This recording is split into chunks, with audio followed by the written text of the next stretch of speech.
Students, आज हम आपको बीएससी सेकेंड ईयर के पेपर सेकंड की यूनिट थर्ड का topic hormonal control of pregnancy and parturition, गर्भावस्था एवं प्रसव पर हार्मोन द्वारा नियंत्रण के बारे में स्टडी कराएंगे। इससे पिछले वीडियो में हम आपको ओव्यूलेशन, निरूपण के बारे में बता चुके हैं। आज हम गर्भावस्था व प्रसव पर हार्मोन द्वारा नियंत्रण के बारे में बताते हैं कि जब निषेचन से लेकर जन्म तक के समय को गर्भकाल पीरियड या गर्भावस्था प्रेगनेंसी कहते हैं। डिंबाणु के निषेचन के साथ ही गर्भावस्था प्रारंभ हो जाती है। डिंबाणु का निषेचन हो जाने पर इसकी फॉलिकल से बने कार्पस ल्यूटियम से सीक्रेटेड हार्मोन प्रोजेस्टेरोन के प्रभाव से गर्भाशय की ब्लड वेसल्स में बहुत अधिक रक्त आने लगता है तथा भ्रूण प्लेसेंटा द्वारा गर्भाशय की दीवार से जुड़ जाता है।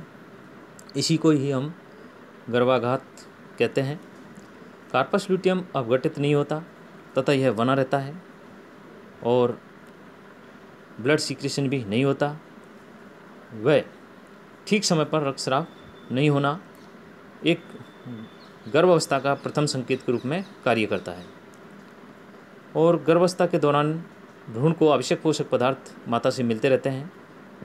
यहाँ पर हम गर्भावस्था को दो स्टेज में डिवाइडेशन करके स्टडी कराते हैं।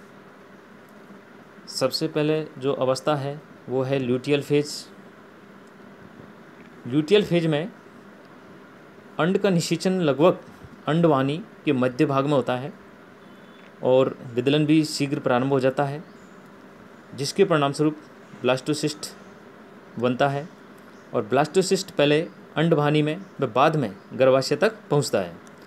जब एंड्रोमेट्रियम पूर्व रजत अवस्था में होता है तो शीघ्र ही भ्रूण का निरूपण हो जाता है और निरूपण के होते ही गर्भाशय भित्ति से जो इम्पल्स है वो ब्रेन को आ जाते हैं और वहाँ से पीयूष ग्रंथि को, जिससे कि एलएच का सीक्रेशन लगातार होता रहता है।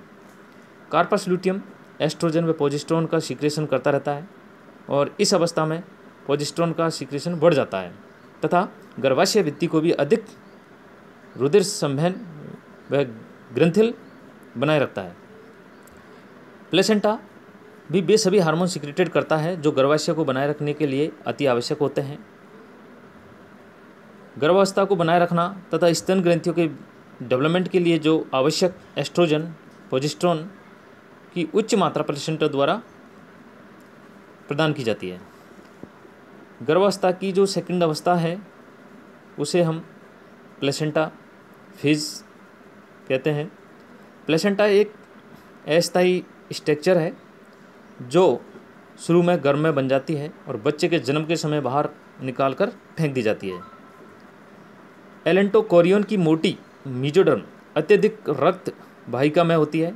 इसमें बाहर की वृद्धि होकर उन तमाम ट्रोफोब्लास्ट अंकुरों में गर्भ संयोजी ऊतक तथा ब्लड सेल्स बन जाती है जो एलेंटोकोरियन के डिस्क रूपी क्षेत्र में बनते हैं। ये अंकुर गर्भाशय दीवार की धरियों में इंजेक्ट हो जाते हैं। भ्रूण एवं माता के टिश्यूज के मध्य में जो एक संबंध स्थापित हो जाता है उसको हम एलेंटोइक प्लेसेंटा कहते हैं। प्लेसेंटा के द्वारा माँ और भ्रूण के मध्य एक ऐसा संबंध स्थापित हो जाता है जिसके द्वारा भ्रूण और मैटरनल ब्लड सर्कुलेशन के मध्य में पदार्थों का एक तीव्र लेकिन चयनात्मक रूप से शरीर क्रियात्मक विनिमय होता है। लेकिन भ्रूण व माता के रक्त परिसंचरण में कभी भी सीधा संबंध नहीं होता, विनिमय विसरण द्वारा होता है। प्लेसेंटा से गर्भाशय तक के 3 व 4 सप्ताह पश्चात एस्ट्रोजन का सीक्रेशन प्रारंभ होता है तथा प्लेसेंटा 6ठे सप्ताह से प्रोजेस्टेरोन का सीक्रेशन प्रारंभ करता है। ये हार्मोन प्रसव के समय अधिक मात्रा में सीक्रेटेड होते हैं ये हार्मोन गर्भावस्था को बनाए रखने के लिए अति आवश्यक होते हैं। प्लेसेंटा से सीक्रेटेड हार्मोन प्रसव व दुग्ध स्रवण में भी सहायता करते हैं। प्लेसेंटा से एक और हार्मोन सीक्रेटेड होता है जिसे हम human chorionic somatotropin SCS hormone कहते हैं। इसका सिक्रेशन CGH के साथ ही प्रारंभ होता है तथा यह जो स्तन ऊतकों के डेवलपमेंट एवं मेटाबॉलिक का रेगुलेशन करता है। जन्म से पहले प्लेसेंटा रिलैक्सिन नामक हार्मोन का सिक्रेशन करने लग जाता है और यह हार्मोन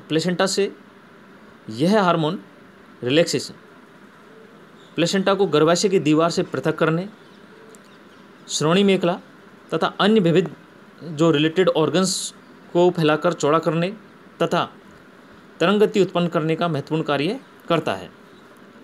प्लेसेंटा एक और हार्मोन सीक्रेटेड करता है जिसे कि हम इनहिबिन कहते हैं।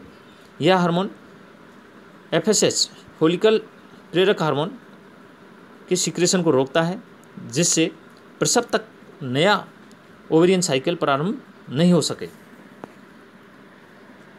अब बताते हैं आपको हार्मोनल कंट्रोल ऑफ पार्चुरेशन, प्रसव पर हार्मोन द्वारा नियंत्रण। बच्चे के गर्भाशय से बाहर आने की क्रिया को हम बर्थ, पार्चुरेशन, जन्म या प्रसव कहते हैं।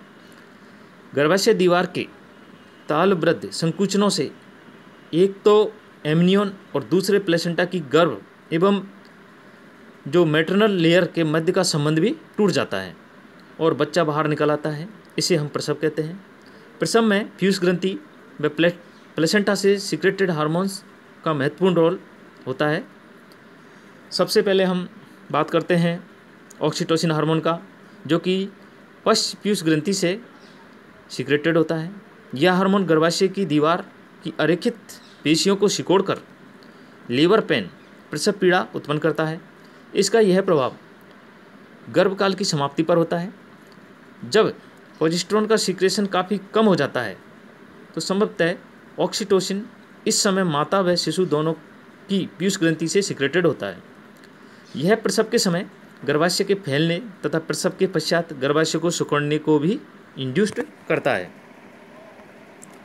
यहाँ पर डायग्राम के माध्यम से प्रसव की विभिन्न व्यवस्थाएं दर्शाई गई है, जिसमें प्यूबिक सिम्पाइसिस, प्लेसेंटा, एम्ब्रो और एमनियोटिक सैक, सर्विक्स, विजाइना और किस प्रकार बच्चा विजाइना की तरफ सर्विक्स के माध्यम से बाहर आता हुआ दर्शाया गया है डायग्राम में। रिलैक्सेशन हार्मोन अंडाशय व प्लेसेंटा द्वारा सीक्रेटेड होता है। यह गर्भाशय की समाप्ति पर श्रोणि मेखला के प्यूबिक सिम्पाइसिस नामक जोड़ को फैलाकर शिशु जन्म को बहुत ईजी बना देता है। प्रसव के समय माता के ब्लड में एस्ट्रोजन की मात्रा बढ़ जाती है तथा यह प्रोजेस्टेरोन के प्रभाव को कम कर देता है, क्योंकि प्रोजेस्टेरोन गर्भाशय को सिकोड़ने में सहायता करता है। प्रोजेस्टेरोन के स्तर में कमी से ही प्रसव प्रारंभ हो जाता है। बच्चे के जन्म गर्भाशय की दीवार को अरेखित पेशियों को सिकोड़कर प्रसव पीड़ा से प्रारंभ होता है। प्रसव को 3 कालों में बांट सकते हैं हम। प्रथम में गर्भाशय पेशियों का संकुचन, जो प्रत्येक 30 मिनट के बाद में स्टार्ट होता है तथा 1 मिनट तक रहता है। बाद में प्रसव पीड़ा बढ़ने पर संकुचन के परिणाम स्वरूप शिशु सर्विक्स में नीचे उतर आता है और सर्विक्स चौड़ी हो जाती है। 20 में से 19 प्रसवों में शिशु का सिर सर्वप्रथम बाहर निकलता है।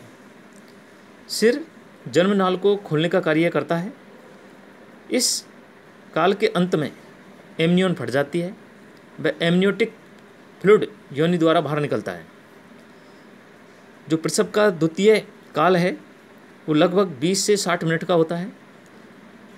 इसके मध्य शिशु सर्विक्स व योनि से गुजरता है व शिशु का जन्म होता है। इसमें सर्विक्स चौड़ी हो जाती है तथा इसका मुख शिशु के सिर जितना बड़ा हो जाता है एवं अम्बिलिकल कॉर्ड टूटकर अलग हो जाती है। प्रसव का जो तृतीय काल, अंतिम काल, 10 से 20 मिनट तक शिशु के जन्म के बाद तक रहता है। इस दौरान गर्भाशय सिकुड़कर बहुत छोटा हो जाता है। इस परिणाम स्वरूप गर्भाशय व प्लेसेंटा के मध्य संपर्क भी समाप्त हो जाता है। प्लेसेंटा का गर्भ भाग, गर्भ झिल्लियाँ बाद में आफ्टर बर्थ जेर के रूप में बाहर निकाल दी जाती है। जेर के साथ साथ बाहर निकलने वाले मैटरनल टिश्यूज, गर्भाशय की श्लेष्मा झिल्ली और कुछ ब्लड के रूप में बाहर आता है। और मनुष्य में लगभग 350 ml की लगभग ब्लड की हानि प्रसव के समय होती है।